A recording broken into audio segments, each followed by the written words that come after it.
Hello students, welcome back to YouTube channel study villain.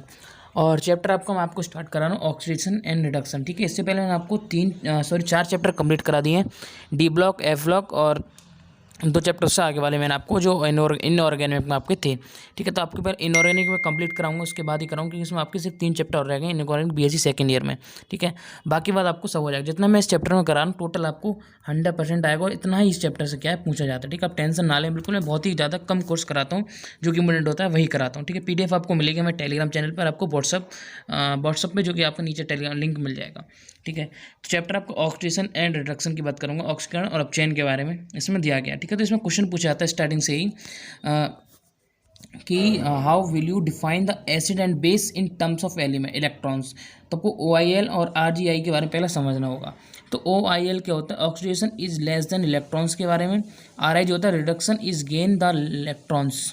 ठीक है, तो जो क्या होता है ऑक्सीडेशन क्या होता है, लेस करता है इलेक्ट्रॉन्स को, और रिडक्शन में क्या होता है, इस गेन करता है इलेक्ट्रॉन्स को। तो ठीक है, गेन का मतलब लेता है, खींचता है।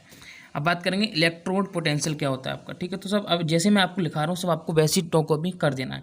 तो इलेक्ट्रोड पोटेंशियल क्या होता है कि जब किसी धातु की छड़ को उसी धातु के लवण के जलीय विलयन सॉल्यूशन में डुबाया जाता है, तब वो छड़ विलयन के सापेक्ष धनावेश या ऋणावेश हो जाती है। तो जो छड़ होती है वो विलयन के सापेक्ष ऋणावेश धनावेश, जैसे आपका विलयन अगर पॉजिटिव है, ठीक है, तो थर्ड आपकी नेगेटिव हो जाएगी। ठीक है, सापेक्ष हो जाती है आपके। इस प्रकार के निकाय को इलेक्ट्रॉन्स कहते हैं, इलेक्ट्रोड कहते हैं। तो छड़ व विलयन के बीच उत्पन्न विभवांतर को इलेक्ट्रोड पोटेंशियल कहते हैं, मतलब इलेक्ट्रो विभवांतर आप कहते हैं। ठीक है, और उसके बाद स्टैंडर्ड इलेक्ट्रोड पोटेंशियल। ठीक है, आपकी चीज़ 2-2 नंबर में पूछी जा सकती है कि ठीक है, तो आपको देखना है कि 2 नंबर में जो आती है आपको सिंगल डेफिनेशन आती है। तो 25 डिग्री सेल्सियस ताप तथा 1 एटीएम मतलब 1 एटमॉस्फेयर दाब पर जब किसी धातु की छड़ को उसी धातु के लवण के जलीय विलयन में डुबाया जाता है जिसकी मोलरता 1 m हो, तब छड़ व विलयन के बीच उत्पन्न विभवांतर को स्टैंडर्ड इलेक्ट्रो पोटेंशियल कहते हैं। ठीक है, स्टैंडर्ड इलेक्ट्रो पोटेंशियल क्या हो जाएगा कि ताप हमारा 25 डिग्री सेल्सियस तो 1 एटीएम हम ले लें, और दाब पर जब किसी धातु की छड़ को उसी धातु के लवण के विलयन 1 L में डुबाया जाता है। ठीक है, आप ताप यहाँ पे आपका चेंज भी हो सकता है, जरूरी नहीं है आपका 250, वहाँ पे आप टेम्परेचर चेंज भी हो सकता है। ठीक है, इसे ई डिग्री से आपको शो करते हैं। ठीक है, आपको इतना ही लिखना है सिर्फ, और आपको एक फिगर ड्रॉ कर देना है कि इस फिगर में क्या है। एक हमने विलयन लिया है, इसमें CuSO4 ले लिया है, CuI रोड ले लिया है, इसका टेम्परेचर 25 डिग्री सेल्सियस ले लिया है, और 1 m इसकी मोलरता ले ली, और आपके यहाँ पे एक छड़ ले लिया हमने। ठीक है, जो कि आपकी Cu की छड़ है, और विलयन हमने उसी का ले लिया। ठीक है, तो कॉपर सल्फेट का विलयन और कॉपर की आपस में हमने छड़ डाल दी। अब ठीक है, उसके बाद आपका आता है सीधा स्टैंडर्ड हाइड्रोजन इलेक्ट्रो पोटेंशियल। तो स्टैंडर्ड हाइड्रोजन इलेक्ट्रो पोटेंशियल क्या होता है, समझिए बात के लिए। नॉर्मल हाइड्रोजन इलेक्ट्रो पोटेंशियल और स्टैंडर्ड हाइड्रो पोटेंशियल दोनों आपकी परिभाषा पूछी जाती है, 2 या 3 नंबर में ये आपका आएगा। ठीक है, आपको फिगर क्या करना है, S2 की रॉड लेनी है, आपको विलयन इसमें डाल देना है। तो इसमें हमें एक थोड़ी सी लैंग्वेज लिखनी होती है क्या। ठीक है, समझिए कि प्लेटिनम वायर, प्लेटिनम ब्लैक पर S2 गैस पास करके, ठीक है, प्लेटिनम की वायर पर S2 गैस पास करके 25 डिग्री सेल्सियस ताप पर एक वायुमंडल दाब पर 1 मोलर कम वाले हाइड्रोजन आयन को सॉल्यूशन में रखने पर बने निकाय को हाइड्रोजन इलेक्ट्रोड कहते हैं। इस प्रकार बनी छड़ व सॉल्यूशन के बीच उत्पन्न विभवांतर को स्टैंडर्ड हाइड्रोजन इलेक्ट्रोड पोटेंशियल कहते हैं। इसका मान प्लस 0.00 इलेक्ट्रॉन वोल्ट होता है। इसे SHE या NHE, ठीक है, स्टैंडर्ड हाइड्रोजन इलेक्ट्रोड या नॉर्मल हाइड्रोजन इलेक्ट्रोड कहते हैं। ये आपको इम्पोर्टेंट है आपका। ठीक है, यही सबसे ज़्यादा इम्पोर्टेंट है, और आपका पूछा जाएगा। ठीक है, ये आपका मोस्ट इंपोर्टेंट है, और हर बार आपका पूछा जाता है कि right short note on ECS electrode potential आपको लिखना है। ठीक है, define the ECS and discuss the application. How will you define the relativity of metals, arrange the metal increase decrease relativity. ठीक है, तो आपको इलेक्ट्रोड पोटेंशियल के बारे में आपको इसमें डिफाइन करना है। ठीक है, कैसे बात करेंगे। ECS होता है इलेक्ट्रोकेमिकल सीरीज। ECS में इलेक्ट्रोकेमिकल सीरीज आपकी बहुत ज़्यादा पूछी जाती है। तो लिखेंगे जब धातुओं को ई के मतलब इलेक्ट्रोड के बढ़ते या घटते क्रम में रखा जाता है तब एक श्रेणी बनती है जिसे ECS कहा जाता है। मेटल्स के इलेक्ट्रॉन्स की बढ़ता क्रम निम्न प्रकार है। तो इलेक्ट्रॉन्स के इसकी जो क्रम है उस बढ़ते क्रम में हमको रखा जाता है। तो किस प्रकार से, वही हमारी क्या है इसमें मेन है। तो आपको सीरीज याद रखनी है। सीरीज में आपको समझा दे रहा हूँ। पहले आपको ले लें लिथियम, पोटेशियम, बेरिलियम, आपको सीधी एक सीरीज मिलेगी, आपको सीरीज में इसमें लिख देना है। ठीक है, उसके बाद नीचे आपको जब तक पूरी मैंने सीरीज आपको PDF में मिल जाएगी, आपको पूरी सीरीज है। और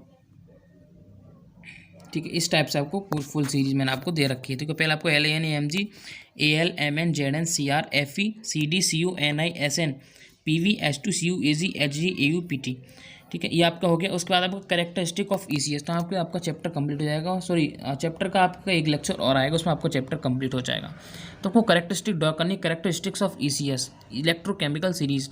तो बेस सब्सटेंस जो H2 से स्ट्रॉन्ग रिड्यूसिंग रिएजेंट है, ठीक है, H2 से स्ट्रॉन्ग है, उन्हें ECS में H2 से ऊपर रखा गया है, ठीक है। जो H2 से स्ट्रॉन्ग रिड्यूसिंग करते हैं इलेक्ट्रॉन्स का, उसको हमने ऊपर रखा गया है। ECS में ऊपर से नीचे मूव करने पर मेटल्स की ऑक्सीजन पावर बढ़ती है, ठीक है। तो यहाँ तक कि मैं आपको आज कराने वाला हूँ, और नेक्स्ट लेक्चर आपका ये भी चैप्टर आपका कंप्लीट हो जाएगा। तो बाकी जो मैंने आपको चैप्टर कराए थे, अम्ल तथा क्षार भी कराया था, F block T block elements मैंने आपको करा दिए, तो वो चैप्टर जरूर चेकआउट कर लें। ज़्यादा नहीं, बहुत छोटे छोटे इंपॉर्टेंट क्वेश्चन हैं जो आते हैं, वही मैं आपको कराता हूँ, जाओ कि प्लीज़ आप चेकआउट कर लीजिए,